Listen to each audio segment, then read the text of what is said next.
আসসালামু আলাইকুম। তোমরা সবাই কেমন আছো? তো ভাবতে আছি অনেক দিন ধরে মাছ তারপর মাংস খেতে খেতে অনেকটা ক্লান্ত হয়ে গেছি। এখন ভাবতেছি একটু ভর্তা খাবো।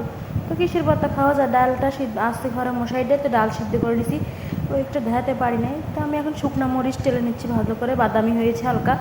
তো এক সাইডে রেখে দিয়ে আমি কিন্তু এখন পেঁয়াজ দিয়ে দিব। পেঁয়াজটাকে ভালো ভাজা ভাজা করে, পেঁয়াজটা কিন্তু অনেকে কাঁচাও দেওয়া দেন, ভাজা ভাজা তত কিন্তু মজা লাগে।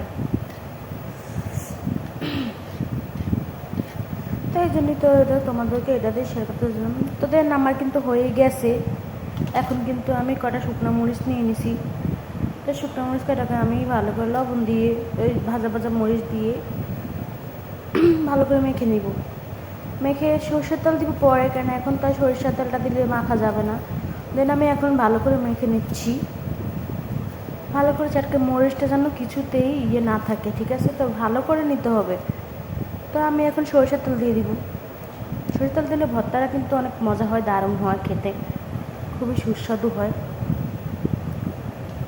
তা আপনারা চাইলে কিন্তু ঘরে এভাবে বানাইতে পারেন, যাতে ভালো। তো আমি এখন ডালটা দিয়ে দিচ্ছি, সিদ্ধ ডালটা। ওটাকে ভালো করে এখন মেখে নিব আমি।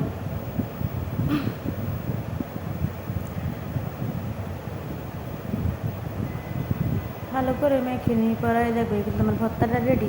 তো ভর্তাটা কেমন হয়েছে কিন্তু বলেন, কমেন্ট করে বলে দিন আমার ভর্তাটা কেমন হয়েছে। আপনারা কিন্তু চাইলে ঘরেও বানাতে পারেন।